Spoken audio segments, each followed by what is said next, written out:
Well, hello everyone. This is Elvis.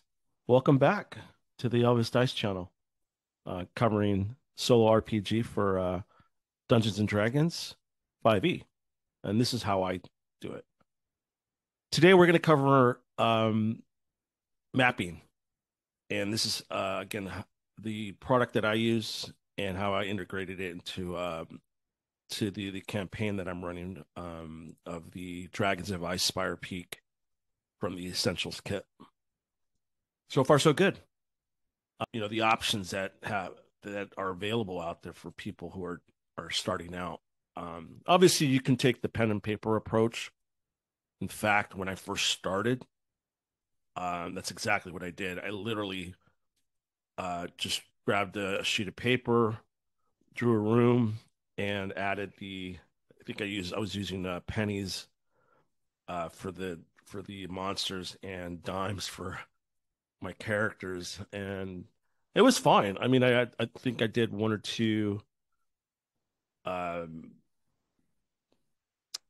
one or two sessions like that, and then eventually I'm like, you know what, let's move on to something a little bit more graphic, so I can have a little bit more fun with it. I'm not at a point where I want to look at miniatures or sets like that. That's something's down the road. Again, it's solo, so the most important thing is how you enjoy it. So it's really up to you. So obviously, fortunately, with all the digital mapping tools out there, um, there's some good options. In the past, I used Roll20 before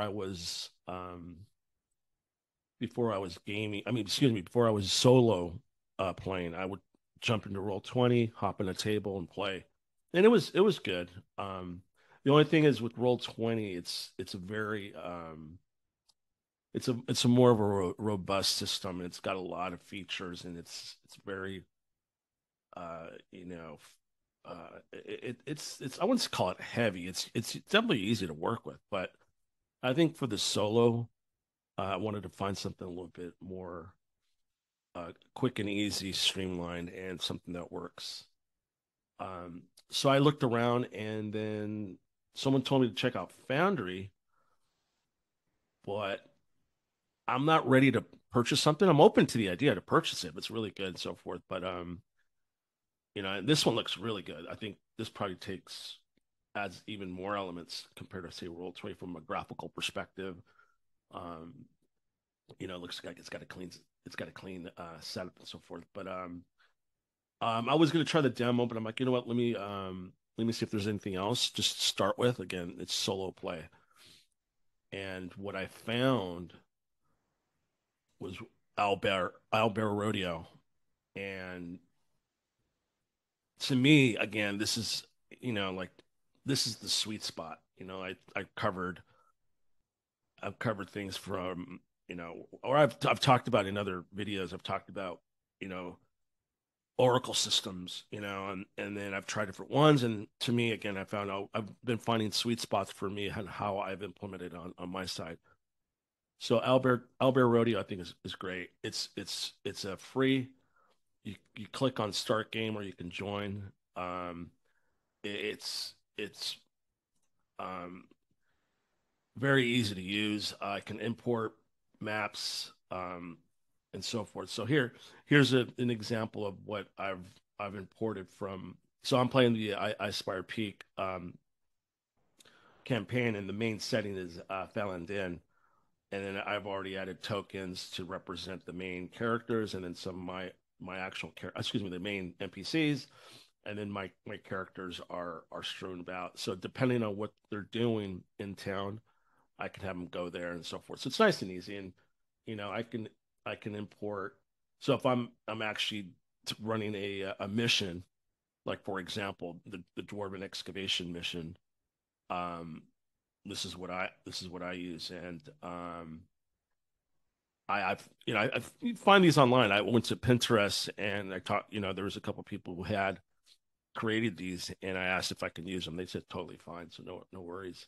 And I was able to easily import them um, through this tool, and then you can adjust. What's kind of cool about Albert, you can adjust the columns and rows. So if it's too small or not, you can make those adjustments and to fit your tokens.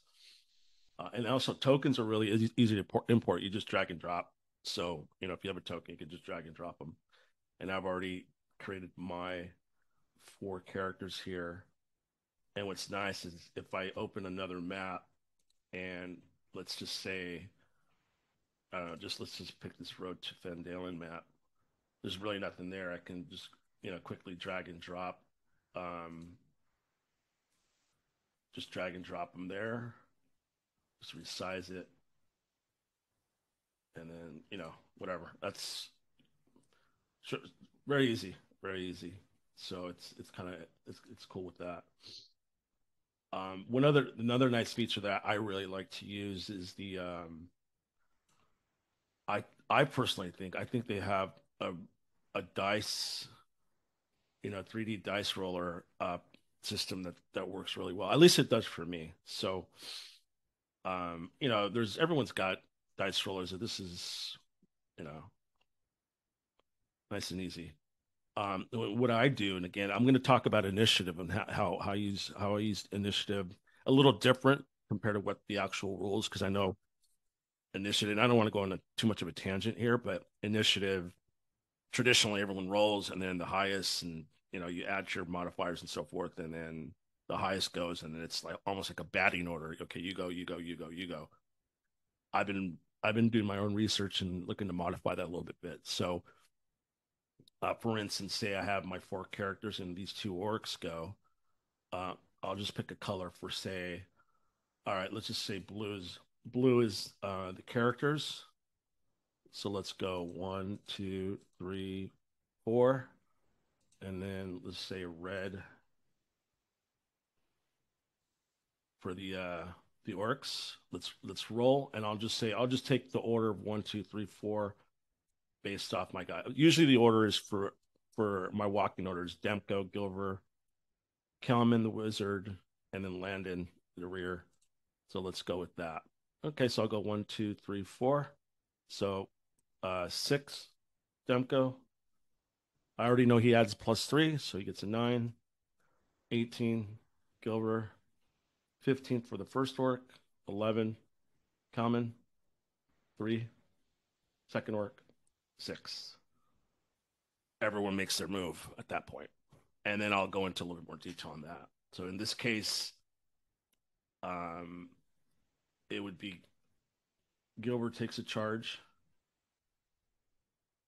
first orc, second, etc. Now it's the progression of what you do, and I'll talk about that separately in comic. I don't want to go into too much because I'd rather just focus on mapping. But so there this dice table here is really cool.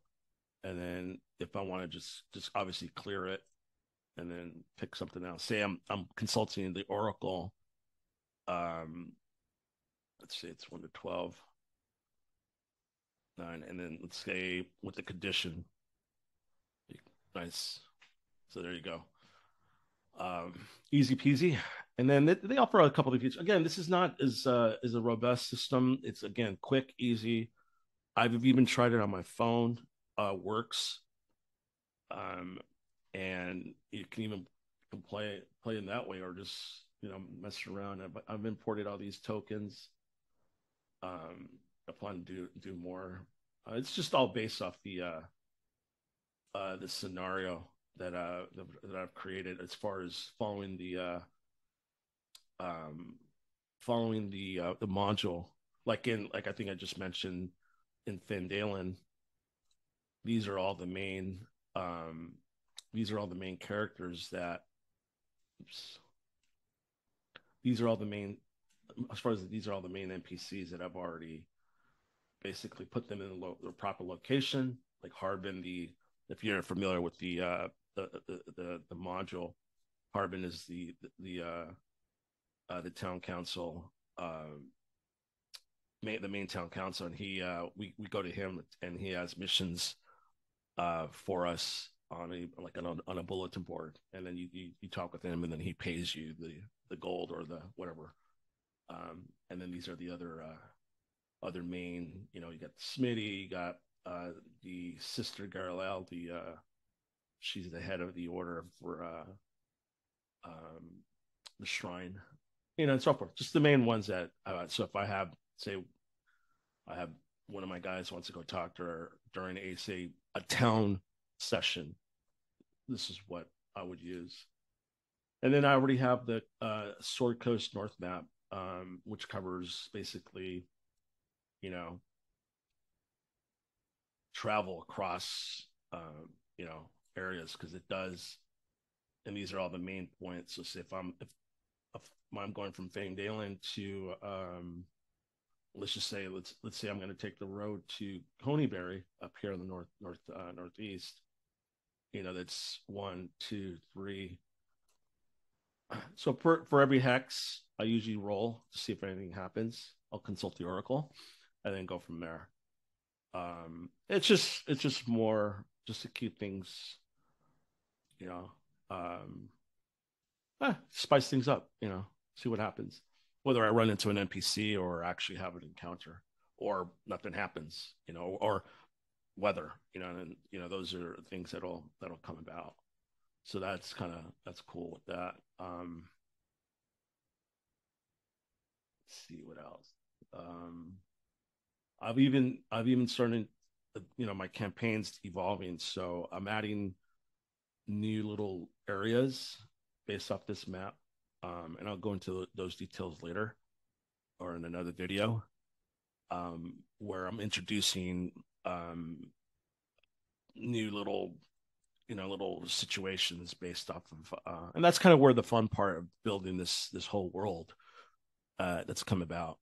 Um, yeah, and that's kind of that's the cool thing about it, and it's straightforward. I use it, I like it. I keep it on the side, as I have all my other stuff up and running, and then as I'm progressing, and then I roll away or I don't. Couple little tips. What I found out, that way to save you some troubleshooting. Um, when you when you add when you start out and you move a token over, you got to turn off the shield. I'm using the Brave browser. It's part of a, um, I this is what I use just for how I turned off the shield. If you don't turn it off, let's just say I do that, it'll reset. If you don't turn it off, and then when you say you bring a token over, right, and you try to move the token, you can't. It blocks you. So you just turn off the shield. And I only turn that off for Owlbear. I'm cool with it. I use a VPN anyways, so now I can move it around. I can move the token around. And if I don't want that token there, nice and easy, just drop it in the trash. But I just use this one for the party. So yeah, that's a little troubleshooting tip. And then they also have a toolbar extension to keep track of your initiative order and a couple other things. I've used it, but like, excuse me, like I said, I use a different process, so my initiative order is not really that. But if you want to use that, there is an Owlbear, um, a toolbar extension, and you can add that, and it gives you an order, and then it seems to be okay. It seems to be okay.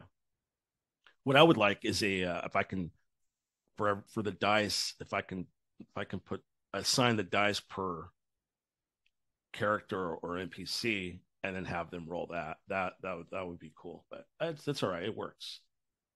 Um, so yeah, this is how I use it. This is how I've implemented it. It's quick and easy.